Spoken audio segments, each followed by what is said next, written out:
expectations are that the Aurelia will be taken off the board, but they're actually going to pivot over to the Rakan. So we only got 2 out of the 6, but you know what? It looks like nice to see that both these teams kind of adapting as the tournament continues. And I think the Rakan ban is in direct, counter to the fact that they took Kench off the board, maybe without, being a pocket Braum player for Shalcy, not really confident in the Xayah Rakan matchup, don't really play it themselves, so just wanted to remove it from volatility. Yeah, I think that's a very fair ban. Meanwhile, the Akali being taken away from Hanabi's back pocket, it's something that Hanabi showed a lot of proficiency on, so G2 showing that respect, and of course, they can flex it between top and mid themselves, but no surprise that Flash Wolves would answer with the Sylas. Typically a very strong matchup into the Akali. Now we're kind of expecting maybe the Rek'Sai or the Xin Zhao to come out from the side of Flash Wolves. And just before Flash Wolves lock that in, interesting to note that this is the first time Akali has been locked in the MSI group stage for G2 eSports. We've seen the Sylas, we've seen the Irelia, and there is the Rek'Sai that you were anticipating. Now G2, where do they reveal their next pick? So we're expecting some bottom lane priority for G2. We think that they like to be able to secure a strong matchup and leave the ambiguity of a flex pick open here. We know that they've got terrific Akali players, and whilst we haven't seen it prioritized yet this tournament, I have no doubt that both Wunder and Caps will play this champion to such a high degree. Ooh, they're actually just going to leave the Rise up and go for the Aurelia now. Wunder was the main Aurelia player during the regular season of the LEC, but when we saw it played by Caps yesterday, he didn't have the best of games, but to be fair, against Fonku Buffalo, no one on G2 really had a good game. So now they're heading towards that direction. With their 2 solo laners picked up, I wonder if they're going to prioritize jungle or support right now. Yeah, and jungle would make so much sense to me, just because taking a half of a bottom lane isn't really going to protect you any from the draft. You can still be attacked down there. However, if they take away the jungle champion pool, then you can make the solo laners a little bit more of a liability, especially given the fact that Flash Wolves already had theirs available. To match the picks would also make a lot of sense for me here, Vetti. It's not what we've seen from Rather, but it does make sense when you have a look at what G2 solo laners currently bring. I would actually have loved to see the LeBlanc come out, because I feel like that it does fantastically into the Akali, and it kind of forces either the Aurelia to go into the mid lane, where you can then look to flex it around, or you can look to punish it with a Rek'Sai, but instead they're going to try and get Betty one of his big comfort picks. Kai'Sa was something that he played the most of during the regular season, and honestly, something he's played a lot of in this tournament. And they're now kind of setting up for either a Kai'Sa Galio or a Kai'Sa Nautilus, both very potent bot lanes for Flash Wolves. And the reason this is easier to do on red side is because they're going to be able to dictate the bans now, then they will have first pick coming out of this stage of the draft as well. Ultimately means they can leave counter pick for Rather down to the very last pick if they wish to hide something as well. I like the adaptations in draft here from Flash Wolves. All right, we're into phase 2. Braum is banned away. Galio was banned during the first phase. Gangplank is now added to the pool as well. Just an interesting tidbit that both Perkz and Wunder have run a unique champion every single game of the group stage thus far. If that Akali ends up in Wunder's hands and we see what Perkz wants to run in the bot lane, there'll be a little shenanigans afoot, and there's a Kalista ban in phase 2. Wanted to tie into your point, Spawn, from earlier, where right now Flash Wolves are very clearly saying we're going for Nautilus. We're going to lock that one in. Your G2, we don't think you're going to have many answers to it, but right now I'm thinking of something like the Morgana. And the fact that G2 have chosen not to ban the Nautilus suggests to me that they must have something prepared, and they're more than fine giving that pick over to Shalcy. Especially when we've seen G2 run multiple different kinds of counters. The counter where we're going to try and run something to beat you in lane, or that we're willing to hold up 2v1 in this lane and potentially look to roam around the map. That's the thing that gets fans excited about G2. They don't play the League of Legends necessarily by the similar rules as other teams, and they are willing to flex that. Ooh, we're actually seeing a pivot, so Flash Wolves taking it to the next level, and oh, hang on, immediate Draven lock-in. We'll get to that one in the second, but there's the Morgana that we were talking about, Spawn. The thing is from Flash Wolves is they wanted to have the choice to go for the counter pick. The problem by not locking in the Nautilus right now, well actually I say the problem, the advantage of not locking in the Nautilus now is they can pivot away from playing into the Morgana. I'd be very surprised if they voluntarily pick this matchup, because it gives a lot of bot lane priority over to the G2 duo. And not only that, you would have counter pick in both positions now. You know, Draven historically has been seen as that counter pick to the Kai'Sa, just out ranges, out damage early in the game. So Flash will say, you know what, we team fight, we pick for team fight a lot in the bottom lane. We're still going to stick to our guns, but you would have to say that the way this draft went is heavily G2 focused right now. The flexibility of the solo laners, the tie-in jungler for the top side of the map, and then counter pick bottom lane. Kind of every box we wanted G2 to hit coming into this game. I feel like G2 can be very happy with their draft, and we didn't touch much on the Sejuani, but it does bring that extra engage for the team that has multiple split pushes. So even though Akali and Aurelia often work in this 1-3-1,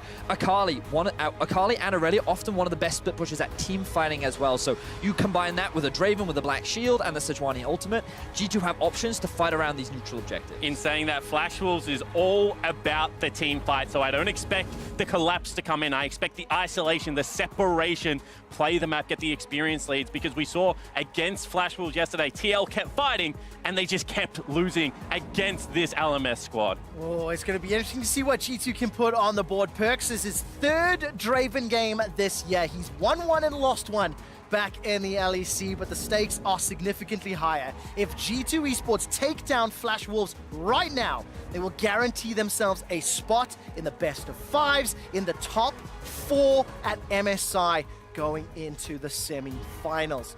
G2 eSports, let's find out whether or not they can do it as they take on Flash Wolves here.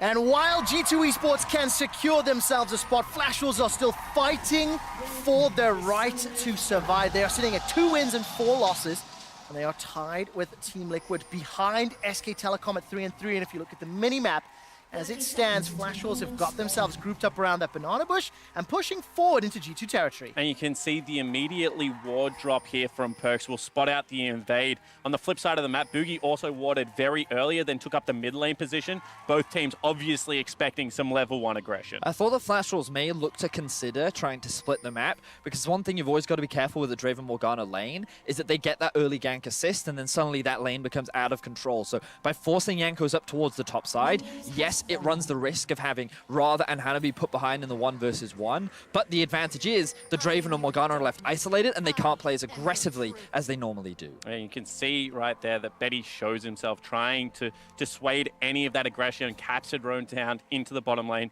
They obviously do want to protect Boogie's positioning on his first clear. Would not be surprised to see, you know, as you mentioned, the convergence of the jungler around that bottom lane Scuttle Crab and the fight for priority to be very hard. We'll see whether or not any engages come from that Scuttle Crab spawn. I'm taking a look down. Summoner spells, a couple of teleports on both sides of the Rift and the solo laners. Conqueror obviously sitting on both sides. Solo laners for G2. And of course the Klepto Draven, something that we have seen a fair amount when Draven is played this year. But also the Exhaust sitting on top of the Morgana as well. Typically, when you're drafting in a Draven lane, the Ignite adds that extra bit of kill pressure. So the Exhaust is saying, you know what, we want that extra bit of survivability, but it's so valuable against Kennen in these team fights. If he's diving onto multiple members, the amount of damage mitigated thanks to that Exhaust can shift a team fight into G2. Especially given the fact that they want to play heavy lane. Bully Hook will go wide there from Xiaoxi. You don't have the luxury of running the spellbook right now for Mickey because you want to win the lane. The Guardian's going to be incredibly important. So I do like that he's just committed to that summoner spell for the late game team fight.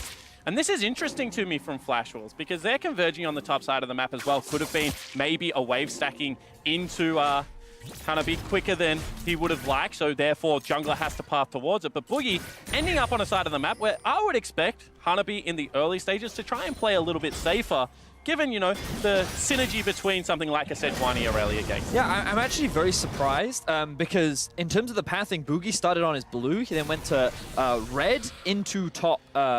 Krugs, that's the Badger. And then, so he actually had no priority over either Scuttle Crab, meaning that he relied on his bot lane to secure it. And if Sejuani had taken that path, then she could have potentially secured bot Scuttle into top as well. So yeah, I feel like it was a bit of a dangerous path, but it does guarantee him level 3. And now he's going to convert it into the Raptors as well. So my assumption here is, given the fact there's a Targons in the bottom lane and maybe a little bit more AoE coming out of something like a Kai'Sa, worried that with, you know, Silas, who we always talk about the push, bottom Crab was going to be off kind of the card. So Wonder fought for priority very nicely. Hanabi didn't want to give the gank over, and that's why, you know, potentially Jankos was looking at the top Crab, and Boogie just backed away completely. And there we go. No shenanigans afoot as Wonder's able to farm up underneath the tower. And we'll see what sort of impact this has in the coming minutes, because Mickey and Perks slowly pushing that wave back, but it does meet somewhat in the middle as Boogie has recalled, as has Jankos. They've both picked up those chilling smites and now starting to make their way down towards the relative lanes. Now, I want to draw viewers' attentions to the rune choice coming out from Caps. We've seen a number of Akalis playing mid lane up against Sylas, and one of the most common rune choices that you'll see is Fleet Footwork, because when playing up against the Sylas, you often lose a lot of early game trades, which means that you want to go for a little bit more sustain, because whenever this happens, you want to be able to fight back, right? So you run the teleport, the Fleet Footwork, and you just try to get to laning. You just try to want to scale up, get that first item. But by going for the Conqueror, this suggests to me that he's looking for those more drawn-out fights and like constantly building up those stacks, hoping that he can out-trade the Sylas later on. I completely agree. I think that this is a side lane rune choice when we have a look at it. I think that if you're running something like the Fleet, it's because you're worried about getting through lane. Cap's obviously trusting in his individual skill to be able to do that. We see even further aggression down in this bottom lane.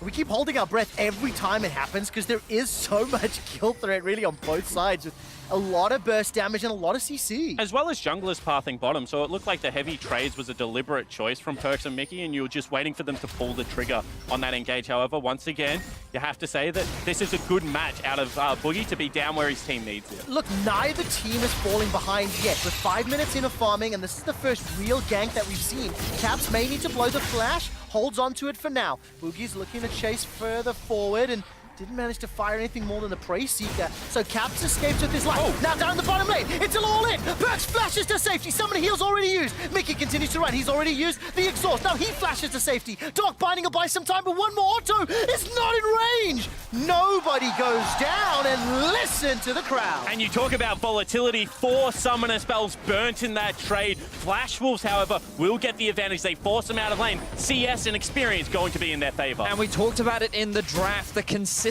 that's been coming out from Betty this tournament. He demonstrates it once again here. Finding a successful 2v2 trade against the G2 duo will net them big advantages down towards the bot side. While that was going on, Jankos finds Boogie up in the top quadrant of the map, pushes him a little bit away from his Krugs, and he just provides some additional cover for Wonder. Cap starts to go in and out, trading now with Rather.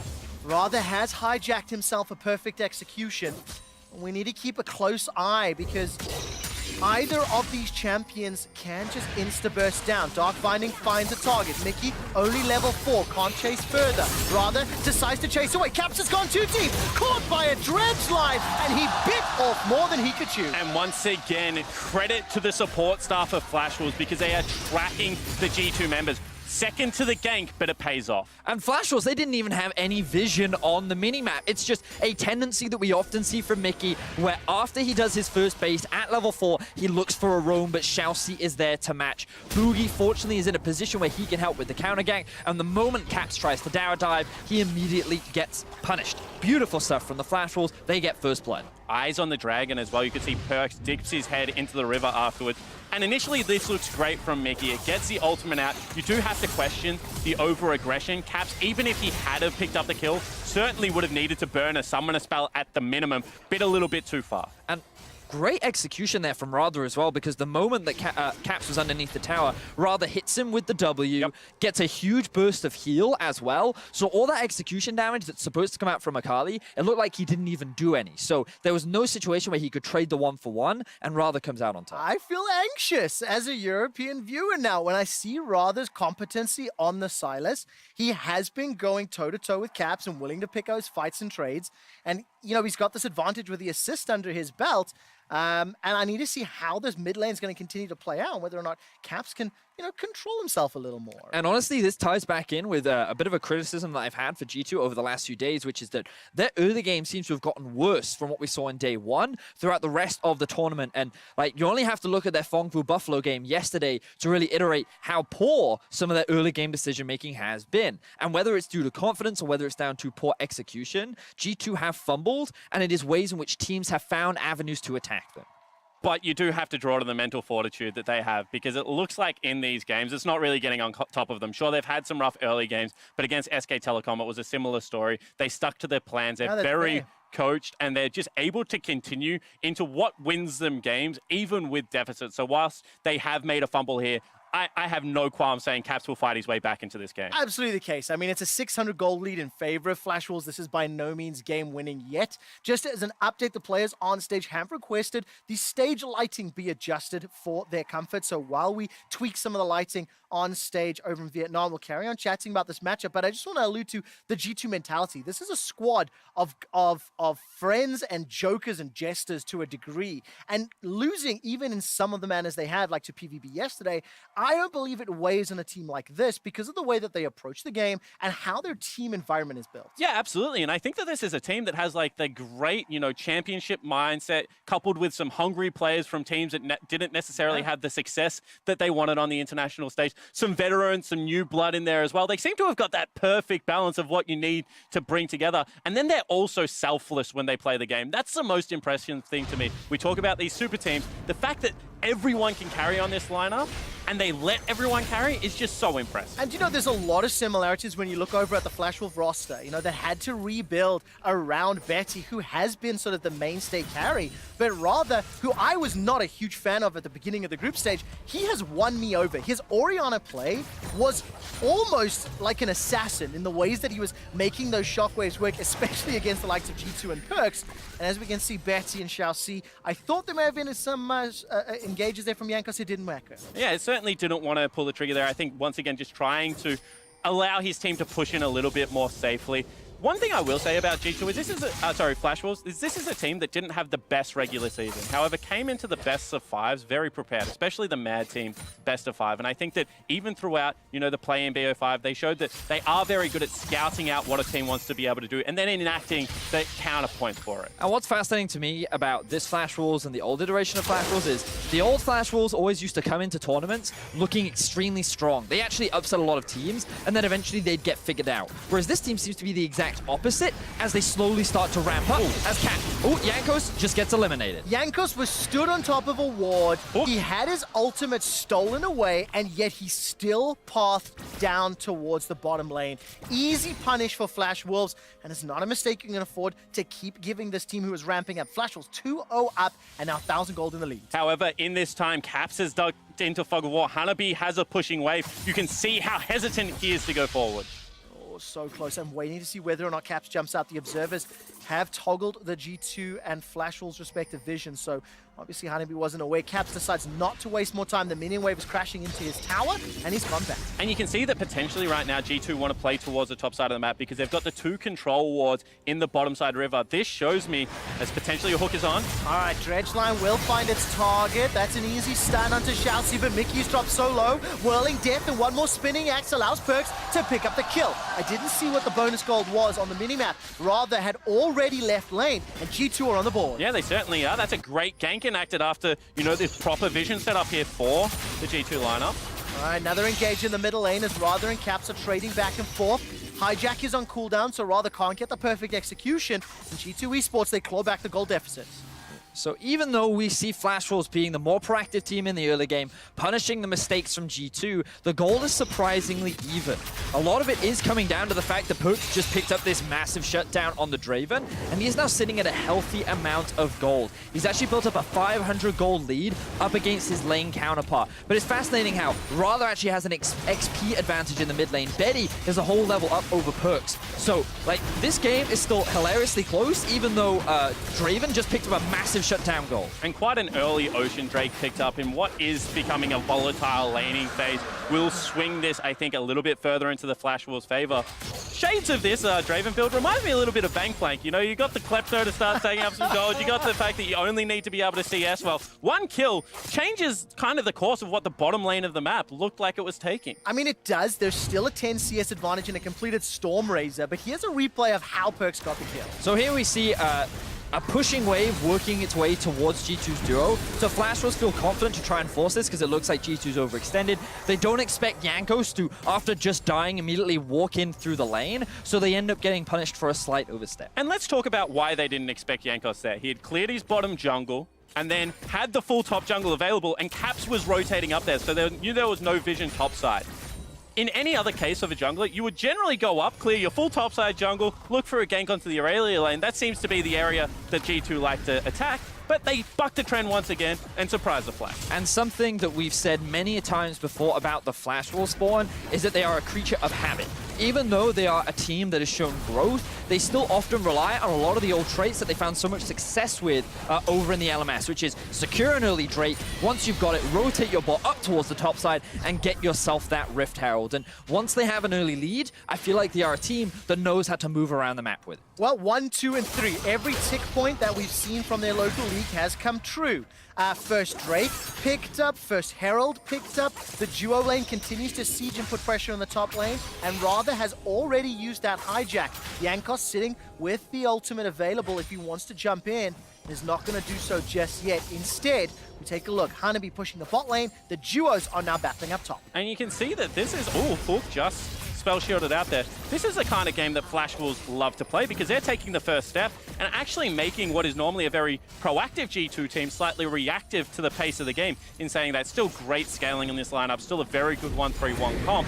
So I feel like Flash Wolves doing the right steps for now, but we'll see whether some of these mistakes that we've seen in their gameplay creep in. Now, Flash Wolves are utilizing this Rift Herald to just invest more gold into Betty. They want to close the gold gap as much as they can between the Kai'Sa and the Draven, and you'll see 320 gold picked, effectively a kill, put into the back pockets of Betty. So that will definitely help him a lot, and while it won't secure a major objective, it just keeps the game relatively even, and now Flash Wolves have gained a slight gold advantage back in their favor. I mean, the gold values are even between those bot laners. You can see Perks and Betty sitting just shy of 5,000 gold. First big items are coming in pretty much across the board. Wits End sitting for Wonders Aurelia, Proto Belt for Hanabi's Cannon. And Boogie's now making his way into this top lane. No boots, but he's got the Warrior Enchant. I'm looking for the Black Shield if it's available. Gonna throw him down a little bit late. Exhaust is buying some time. Soul Shackles into stopwatch. Whirling Death comes out, and G2 obliterate the first kill. But it's ADC for ADC. As a dash and a pop and a dazzle means that Caps gets on the board. Now Rather's taken down, and Hanabi runs for his life. Mickey with the beautiful Morgana play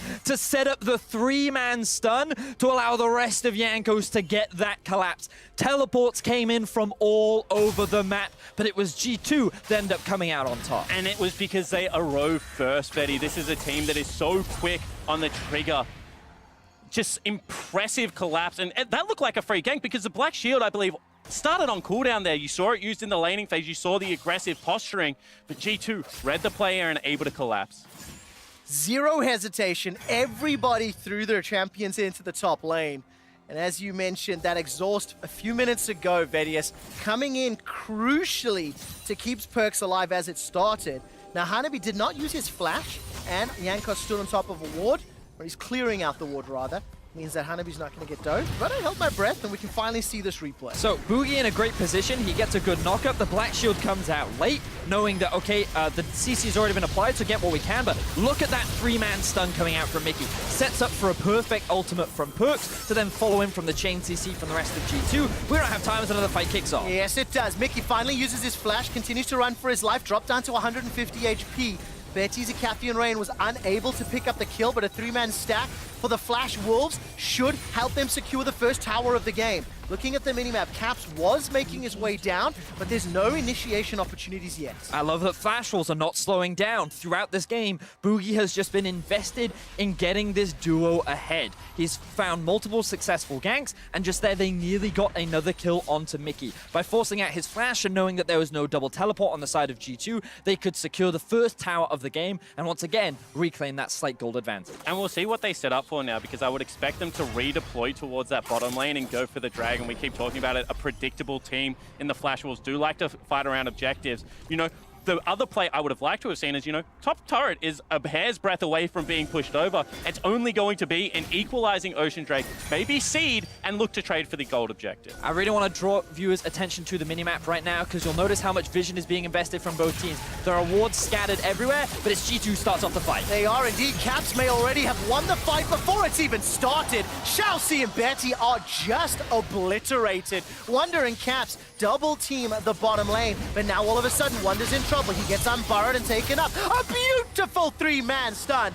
gets Wonder to safety. He was looking for the dive onto Hanabi and was unable to find it. Now rather, he's chasing forward and the Dragon's still available. And G2 preying on the tendencies of the Flash Wolves. If we know where the Flash Wolves are going to return, G2 do as well. They set up fantastic vision and win the fight. This is one of those situations where G2, they know what the textbook play is, and they look to ways to just rip those pages apart. Flash Wolves, there was no dance back and forth for the battle of vision. It was just G2 see an opportunity and go. Bedius, you were trying to draw the pages of the textbook, not even anticipating G2's hyper aggro read on the situation. And literally as soon as you started highlighting the vision, G2 pounced on the opportunity. And it's that decision making that is allowing G2 to sit in control of second place right now. Decisive, proactive play in the mid game. And I want to draw attention to the solo laner items of G2 right now. We've got a Wit's End picked up for Wonder, as well as the making of what is going to be the Burning Face Liandry's Torment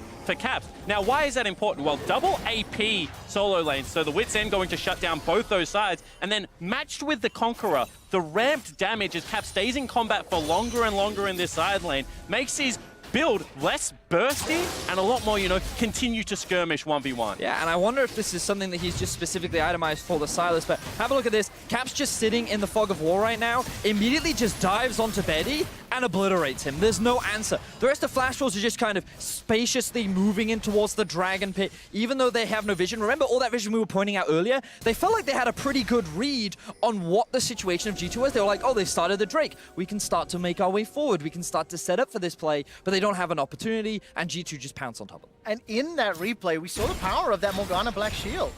It did not interrupt Caps despite him getting caught by Nautilus. And remember that Xiaoxi and Flash Wolves still opted into this Nautilus pick even after seeing that Morgana. I want to see whether or not Mickey's Morgana continues to be pivotal. 0-0-5 right now. He is joining the rest of the squad in this upper quadrant and is still a Bramble back. Now the gold is still very even. And we kind of got to remind people of what we talked about in terms of win conditions. Flash Wolves are looking for this big team fight, whereas G2 are going to be looking to play along the side lanes, look for these skirmishes, look to try and find these 2v2s and 3 versus 3s. Things will get a little bit harder for the Flash Wolves once Wonder completes his Trinity Force, and arguably when Caps completes that Liandry's. So what they're looking for is ideally a setup around the Baron, because while it is not spawning yet, they just need to buy their time, wait for those second items to be completed. Looks like Morello is going to be coming out from Hanabi. It looks like the Rage Blade is going to be coming out from Betty. Once those are done, then they're in a much better situation to find a successful 5 versus 5. Because we're looking at the earlier spiking, as you mentioned, Proto Bells coming out from the solo laners, the ability to explode onto a backline if the correct flank is found. However, this is where the 1-3-1 becomes oppressive to play under, because there is no objective to force the G2 lineup to go to. At this stage of the game, they're playing with push in all 3 lanes. Boogie has to pick his poison. If you choose wrong, you will lose control of the rest of the map. Let's keep eyes on the vision and whether or not Flash Wolves can actually, force G2's hands and try goad them or persuade them into that team fight spawn, because it is not an easy task. And you can see G2 1-3-1 enabled, Wonder in the top lane, Caps in the bot lane, Mickey, Perks, and Jankos after pushing the wave in have peeled away, and they're going to start looking at Rather in this top lane out of turret. You see Jankos just out of vision. And Boogie just dodging out of a bind as well. You can see how cautious they are moving through the jungle. This is what G2 do. They suffocate your vision. You must take the long way, and then they just pick up the gold. Beautiful execution of the 1-3-1 from G2. The important thing to note, once again, if I draw your attention to the minimap, see how the Akali pushed in the bot lane, walked up through river, and then again gained priority through mid, while the rest of G2 moved up towards the top side to then take down the tower. Excellently well done, and a great utilization of exactly what you were talking about, Spawn. Have priority in all 3 lanes, moving between them and slowly taking down these objectives. And what it is resulting in is a 1,000 gold lead for G2 eSports, 6 kills to 3, 1 tower to 1. Those big items have just been picked up. Spawn, Liandry's Torment for Caps, Trinity Force for Wonder, BT, as well as another BF sword sitting in Perks' back pocket. So everybody is continuing to scale up. It's 21 minutes. It is still even gold. So as long as G2 can keep Flash Wolves at arm's length and use this 1-3-1 to their intended purpose, that's fine. But they've got to be very, very careful if a team fight breaks out, because as a death ball, Flash Wolves comp is terrifying. And that's why we're seeing sweepers with jungle and support off cooldown, because they have to get rid of the flanking wards. If they go for one of these plays, it's scouted out, there's a flanking ward, and you know, Hanabi can get on the backline. It's a different tale, but as long as they play this control, measured style, there is no response right now for the Flash Wolves. All right, Caps has jumped in. He's still got that perfect execution. So does Rather now. Gets stolen away, traded, and Caps doesn't even lose 10% of his HP. If LoL eSports Instagram doesn't do a mechanics of that, then I'm going to be disappointed, because that was just flawless. Let's not forget that it was Caps who was finding the solo kill on Jensen in the reverse matchup. The guy demonstrating that with just slight changes in the build path, going for the Conquer, going for the early Leandries, it gives you so much extra dueling power in this 1v1. Beautiful development of the build from Caps. Especially that when you think about it, the ability for Shroud to keep you in combat for longer period of times whilst not being under danger makes the Leandries quite easy to stack up in that regard. And with all of this map pressure, you can see that now it's Flash Wolves playing very much on the back foot. Just in the last few moments, all the outer turrets go down, the Cloud Drake goes over to G2, they have control. Spawn, just like that, you blink and it's a 3,000 gold lead. As you mentioned, the towers have fallen, the kill is secured. All right, stun comes out here from Wonder. He's looking for the dash. Vanguard's edge goes out, buying some time. Teleport's starting to be channeled. Flash has already been used. Wonder is shut down, taken down as Caps completes the teleport. Now he's going to make it in range for Mickey. Mickey's going to throw down the black shield, but there was no other support. Perks and Yankos were not there, and it cost a teleport from G2. Now Flash Wolves finally find a good punish as Wonder overstays. There was nothing on the rest of the map for G2 to get, but now Xiaoxi might be caught out himself. All right, Caps is looking to burst him down. He's got the black shield on. Flash is available if needed. Whirling Death comes out. Xiaoxi flashes to safety. There goes Caps. Picks it up with a 5-point strike. Now Rather's running for his life. He stole away an ulti, but I didn't quite see what it was. Now there comes the slicing maelstrom. Hanabi stuck in the thick of it. Goes golden thanks to the use of the hourglass. The tower's falling in the back end as now Boogie is trying to zone away. Mickey gets jumped on by Betty. Betty gets one. Now all of a sudden G2 are running for their lives. Teleport being channeled. Can Wonder be the hero? All of a sudden Rather gets another in the back end. That's under Unburrow underneath. Betty chases, turns around, back into Perks. They trade 1-for-1. This is a slaughterhouse with everybody taking one another down, and it's Wonder that closes it out. Wow, what an insane fight between the two teams. Extremely close, but it is G2 that just barely come out on top. Remember, this all started off with Wonder getting picked off, but then G2, they actually tried to go for a 4 versus 5 by starting off by looking for a pick onto Xiaoxi. And just the changes in the teleports, in times gone by, that would have been a cancel. There wouldn't have been this many people on the top side of the jungle, but there was, and the confidence of G2 comes out. As you mentioned, genuine 4v5 with the members of G2 trailing to the fight, but still looking for those kills. I mean, initially it looks like a 2 versus 4, you know? Caps just doing what he can to buy time for the rest of his team to show up, and Betty slowly making his way on the flank. So Hanabi does a great job of buying time, but when the map splits up, this is when the solo laners of G2 start to pop off. And again, Betty, it's just Mickey's exhaust that makes sure that the health bars are a little bit more topped off than we would have expected from this proto belt. Cannon, and then Caps and Perks, happy to play cleanup through. You can argue about, you know, the patience of Perks here, waiting for the solo laners to come in, but this is how they play. They want to be fast, and they're catching the Flash Wolves off guard. They didn't see it at the time, but Rather had stolen away the soul shackles. Nobody chased him long enough to get the stun. And as we come out of the replay, it's still a 4,000 gold lead in favor of G2 eSports. 2.5 big items across the board, but I see a terrifying Kai'Sa with the Rageblade Storm Racers as well as a Hextron. Yeah, and G2 right now are starting up the Baron because they're the only team without teleport available. They need to force Hanabi to use it. They might just be able to take this one in fog. Yeah, I don't really know how low it is. They've decided to peel away as the engage comes in. Caps is looking for Xiaoxi, goes immune thanks to the Shroud. That's unstoppable already. Continuing to chase a little further. Rather stole away the perfect execution, but look at the minimap. Hanabi, he's going to get out of range of the stun. One is looking to chase him down though, and Hanabi may be able to use this blast cone for some additional distance. Hops over the wall, but if you look at the minimap, he's starting to be challenged. A teleport just for this? That's fantastic, and he's going to escape, get the Vanguard's edge as well. And G2 get exactly what they want. They get the teleport, but they also pick up a kill. That is just such aggression out of Cap. Can we also just appreciate how disgusting the Morgana-Akali duo is? The black shield onto an Akali that's just running in your face. What can you do about it? Like, there's absolutely no options other than to just sit there and die. when you have so much damage on Caps, level 15, 2 major items completed, even picking up the Oblivion Orb as well. Caps is so strong, and every time Flash Wolves try to walk into their own jungle, there's the risk of someone dying. And it's so important to note that Flash Wolves want a team fight. They want a 5v5 sort of front-to-back, head-on style fight.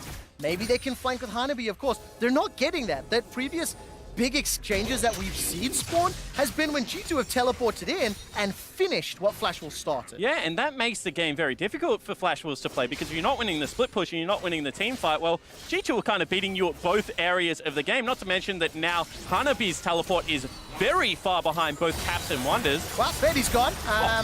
That was just, you know, Jankos hopping over the wall. A little bit of an Arctic assault, and this will open up the tower. G2 Esports, when they have found a kill, many times it has been flawless and clean. Tower number 4 falling in G2's favor. They're now setting their sights on the inhibitor turret. There's simply not enough power to defend. Wonder's going to look for the stun and not find it yet. Where's the rest of the minimap? Rather, defending the top lane with the help of Boogie, and Perks is now trying to push Hanabi away. Caps holds on to 2. The inhibitor falls. G2 are not done yet. Continue to step forward, literally just pushing Flash Wolves to the absolute brink. And they go for the pick on top lane. They do try and go for the creative play. There is an Infernal Dragon as well as Baron available. But Caps, you know, plays a little bit safer this time around, able to back away. And G2, as they withdraw, just taking all the resources off the map, this has been such an impressive mid-game after what was a disappointing early game. And this is why, you know, analysts are so excited about the different areas that G2 can beat you. It's not just come out and blitz early game. They've shown in back-to-back games now that if things go all right, they stick to the plan and they're able to bring it back. I mean, this is the thing, right? So Flash Wolves, the thing that makes me happy is that Flash Wolves are continuing to prove their early game. Sure. Right? Now, the question marks is how well they're transitioning that early into an effective mid-game.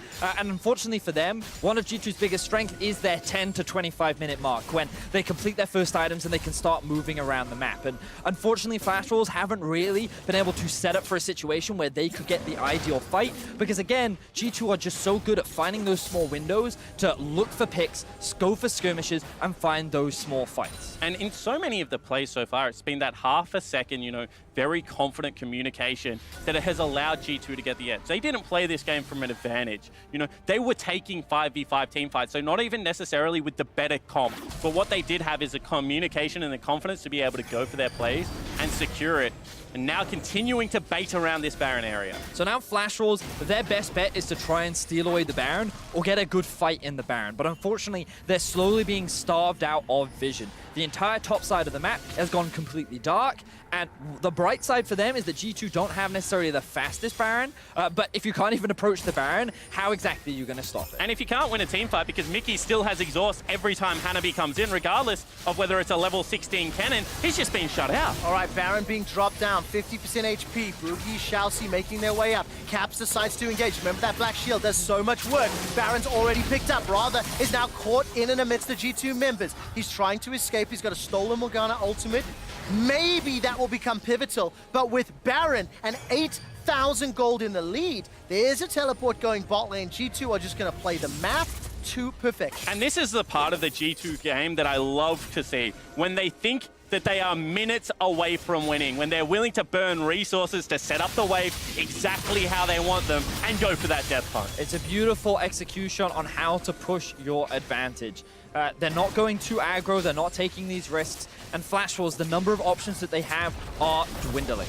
Just as a reminder, of course, G2 win this game, they guarantee themselves a top 4, but their sights are not set on top 4. They're looking for a minimum of top 2. They do not want to be in that 3rd or 4th spot, and if IG wins out, be one of the teams that could be picked.